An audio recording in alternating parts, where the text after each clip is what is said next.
எல்லா ஊடகங்களும் அவர் சுந்தரேசன் அவர்கள் ரொம்ப தெளிவாக மிக தைரியமாக ஒரு விஷயத்தை வெளிப்படுத்துகிறார். எந்த அதிகாரியும் வெளிப்படுத்துகிறார். ஏன் அந்த ஊடகங்கள் வந்து பேரை சொல்கிறது பயப்படுறீங்க? இந்த திட்டு பசங்க பற்றி பேசுறதுக்கு உங்களுக்கு என்ன பயம்? என்ன அரெஸ்ட் பண்ணுறாங்களா?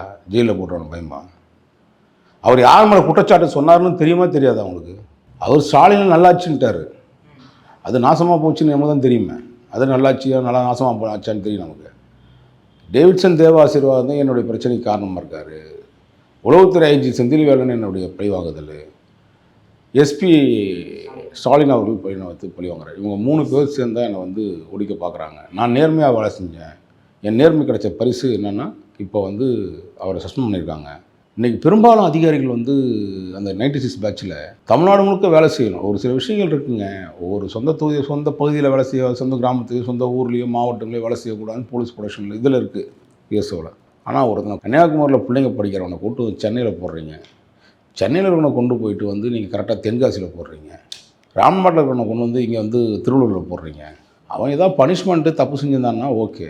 அதிகாரிகளுக்கு டேவிட்சன் ஆசீர்வாதத்துக்கோ அருணுக்கோ இல்லை வந்து செந்தில்வேலன் அவர்களுக்கோ காஜா தூக்குறவன் பல விஷயங்கள் வேலை பண்ணி தரவன், வாங்கி தரவன், கொடுக்க வாங்கி மாமூல் வாங்கி தரவன், இவனெல்லாம் கூப்பிட்டு வந்து பக்கத்தில் வச்சுக்கிறீங்க.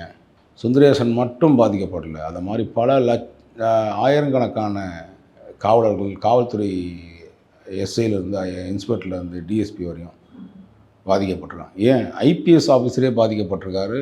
நம்ம பேசியிருக்கோம் விஜயகுமார் ஐபிஎஸ் அவர்கள். இந்த மாதிரி மன உளைச்சலை கொடுத்து ஒருத்தையும் இது வேலை பார்த்துக்கிறீங்க. இன்னும் சொல்லப்போனால் பொள்ளாச்சி சார்ந்த அந்த சம்பவங்களில் ஏற்பட்ட கௌசல்யா மேட்டரில் அதில் சில அதிகாரி போட்டாங்க. அப்புறம் விஷ்ணு பிரியான்னு ஒரு டிஎஸ்பி குரூப் 1 ஆஃபீஸர், அந்த பெண்ணையும் நாசப்படுத்திட்டாங்க. அந்த அம்மா தற்கொலை போய் சாவர்களுக்கு கொண்டு வந்துட்டானுங்க. இப்படி பல அதிகாரியுடைய அதிகார துஷ்பிரயோகத்தால் ஏற்படக்கூடிய விளைவுகள் வந்து என்னென்னு கேட்டிங்கன்னா, இது வந்து இப்போ அவர் சொல்கிறாரு, யார் அந்த டிஎஸ்பியே சொல்கிற என் உயிருக்கு ஆபத்து இருக்குது சார். இவங்க காவல்துறை அதிகாரிகளை கொலகார பயிலுது சார்.